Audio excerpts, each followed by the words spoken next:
Le mouvement de grève des médecins libéraux, initié fin 2022 et que la Première ministre Elisabeth Borne a qualifié de « vraiment pas responsable », se poursuit. Jeudi 5 janvier, à l'appel du collectif Médecins pour demain, soutenu par plusieurs syndicats, des milliers de médecins libéraux se sont réunis à 13h pour manifester entre la place du Panthéon et le ministère de la Santé. Objectif : faire pression sur l'exécutif pour améliorer leurs conditions de travail et un doublement du prix de base de la consultation à 50 €. Jeudi matin, sur France 2, le ministre de la Santé, François Braun, a déclaré qu'il y aura une revalorisation du prix de la consultation, mais qu'elle ne passera pas à 50 €. Est-ce que la consultation en médecine libérale va passer à 50 €? Non. Non, soyons raisonnables. Enfin, je reconnais, bien entendu, leurs difficultés. Je sais que, je vous disais tout à l'heure, on a un système qui souffre, c'est pas qu'à l'hôpital, c'est aussi en ville. Ils souffrent parce qu'ils travaillent dans des mauvaises conditions, parce qu'ils ne peuvent pas faire leur travail de fond, parce que effectivement, il y a des charges administratives qui sont beaucoup trop élevées. Maintenant, doubler quelque part le revenu, c'est d'un revenu moyen, il faut dire les choses, de 90 000 €. Mais il y aura une revalorisation ou pas? Mais oui, mais de quel ordre? Dès le départ, quand j'ai discuté avec les syndicats, c'est d'ailleurs eux-mêmes qui ont apporté cette idée du droit et des devoirs. Et je suis tout à fait d'accord avec ça. Moi, je suis prêt à augmenter cette consultation dès lors que les besoins de santé des Français sont remplis. Alors venez, collez-vous à vos collègues! On est venus de loin, bordel! Alors mettez-vous! Déjà, un mouvement de grève de médecins, c'est à peu près une fois tous les 10 ans, donc c'est rare, c'est rare. Là, on manifeste, c'est encore plus rare, mais on est prêt à tenir. La précédente grève, elle était en 2002, la grande grève, elle a duré 1 an. Ben, si ça doit durer 1 an, ça durera 1 an.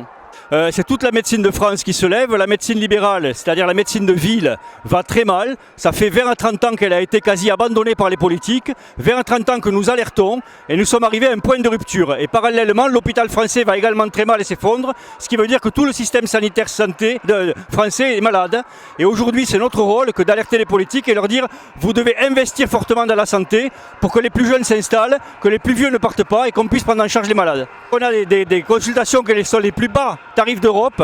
On demande le doublement de celle-ci à 50 €, c'est-à-dire à 25 € net, puisqu'on a 55% de charge. Et puis on demande à ce que l'on nettoie, que l'on simplifie, que l'on facilite nos exercices pour qu'on puisse exercer dans de bonnes conditions. Ce qu'il faut bien comprendre, c'est qu'on ne demande pas le doublement ex abrupto là tout de suite. On demande à ce qu'on nous mette un point sur l'horizon et qu'on définisse avec nous en combien d'années on va rejoindre la moyenne européenne. Et ensuite, on demande à ce qu'on indexe nos tarifs sur l'inflation. Si on ne le fait pas, ça ne sert à rien de nous augmenter.